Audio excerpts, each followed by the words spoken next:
Hello. With the approach of a new academic year, I thought I would just make a very brief video talking about a gobbet.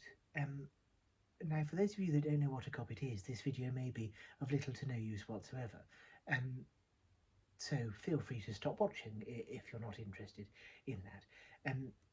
If you don't know what a gobbet is, but are tempted to the concept of a gobbet effectively is a term we use for a source analysis, but it has slightly more oomph to it, I suppose is the only way I would describe it. Um, Most university courses that are humanities based will probably at some point have something akin to a gobbet exam.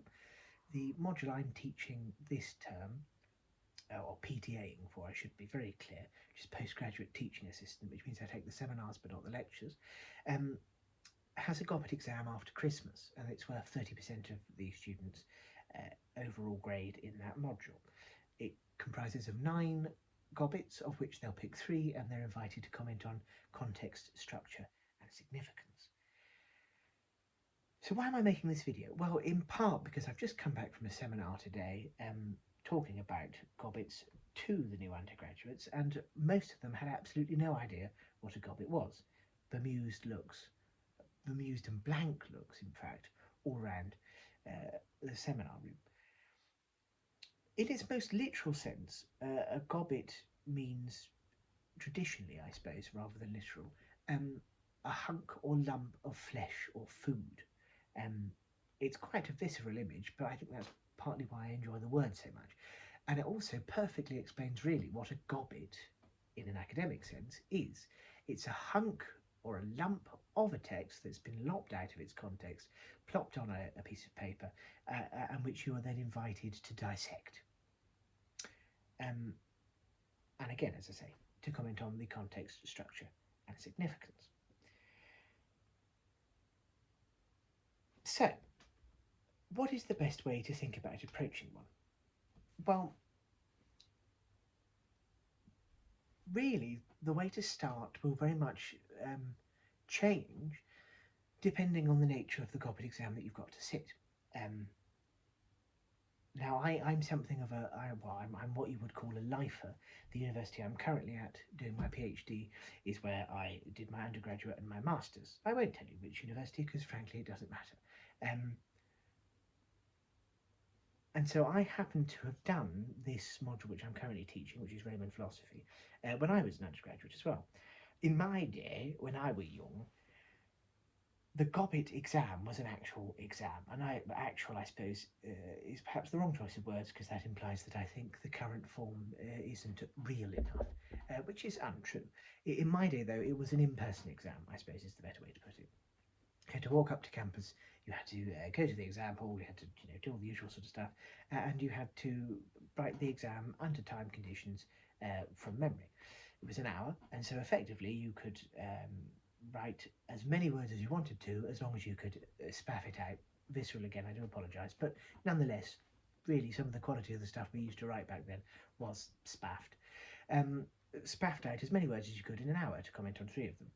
Nowadays, since the rise of COVID, a lot of exams, particularly at my university, but I think it's true of other ones as well, have moved either online or to be at-home exams.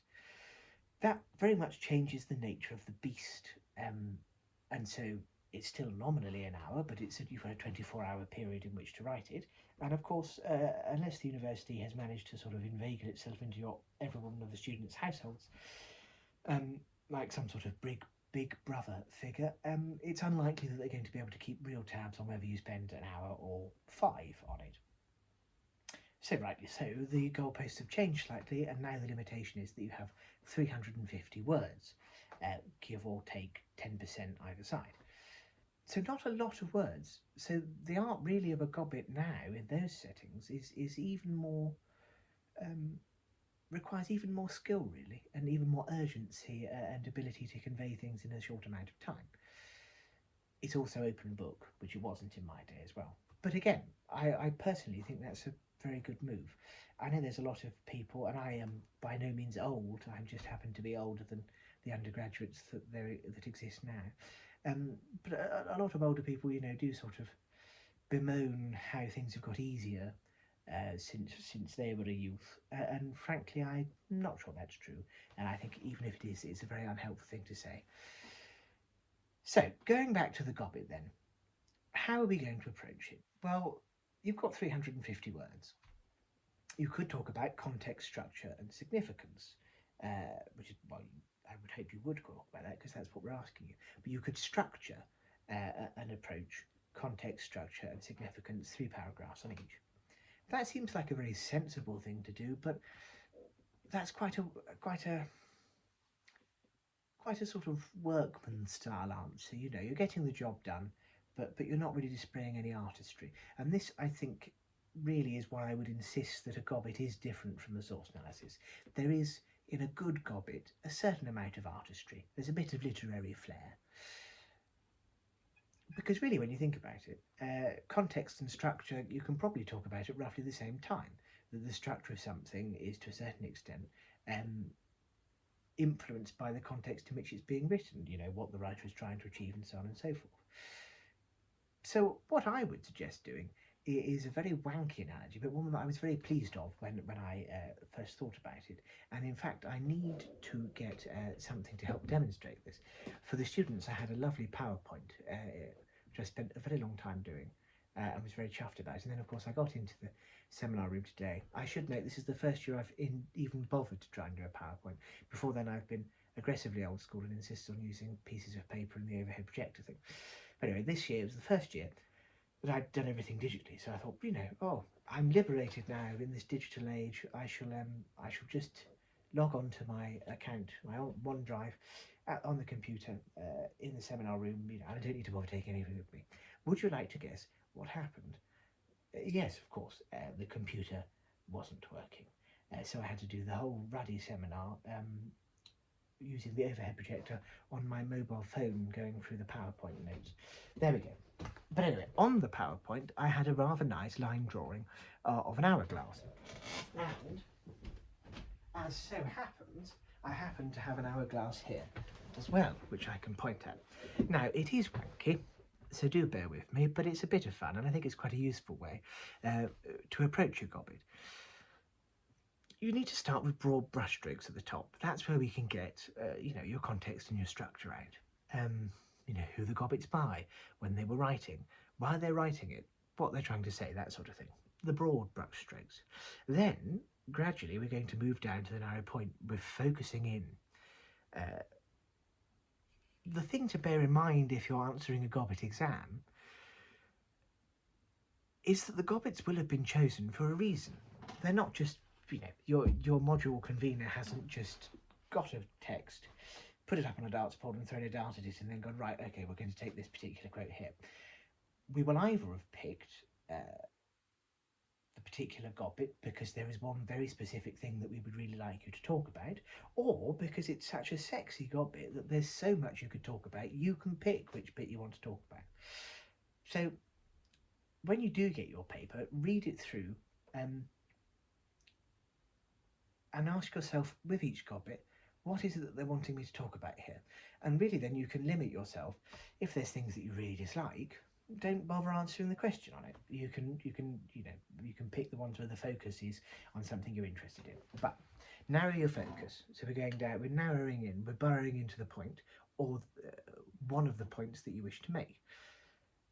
If there's a gobbet that's so juicy it's absolutely riddled with things to talk about, you can just pick one thing and do it well. Better to do something well than and very little of it than to do an awful lot that's very shit. Narrowing your focus, and then at the very end, the hope is that you can then draw out from this narrow focus a wider significance, why this gobbet in and of itself is important and helpful for understanding this particular theme that you're looking at, this particular philosopher, this particular so-and-so, blah, blah, blah, blah. And then the wankiest part of all, which of course you can't do on a PowerPoint, but I can very happily do with this thing, is that you do need to have a flow to it. Much like the sand through this hourglass, your whole answer needs to flow. And that really is the trick to getting writing a decent gobbet. Now, I realise, of course, for many people that isn't going to be very helpful without an example. or indeed very helpful at all if, in fact, you have no interest or need to answer a Gobbet question. Over the coming weeks, I think I'll probably be doing some more videos talking about different things, and so I suppose really Gobbet analysis will be something we'll talk about, because I'll have a look at some texts if that's something people would like. But let's just expand our minds for a moment. I've been talking about a Gobbet in a very specific exam area, which means, of course, this video may only be useful for people at the end of term rather than at the beginning, but hey-ho. I have thoughts about it now, which I thought I would share with you. What is the internet if not a wide void which we can all scream what's on our mind into hopelessly and without need of an answer? Anyway, more broadly then, why do we set Gobbet papers, and what is it asking us to do? Well, it's being able to digest information and to understand it, to analyse it and explain what it is. This has a broader significance than just being able to pass an exam. If you think about it, every day, in almost every way, every day in every way I'm getting better and better. I think that's in a film, but anyway, that doesn't matter. But every day and in every way, really, you are engaging with source material. You're engaging with information, and you need to be able to understand what it is that people are saying, and whether or not you trust the source, and how it has a wider significance.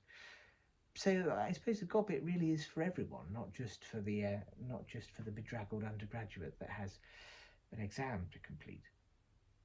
So maybe the next time you're thinking of things, looking through a news article, hearing a headline, maybe try and think about it in a Gobbet context as well. Broad brushstrokes, narrow focus, wider significance.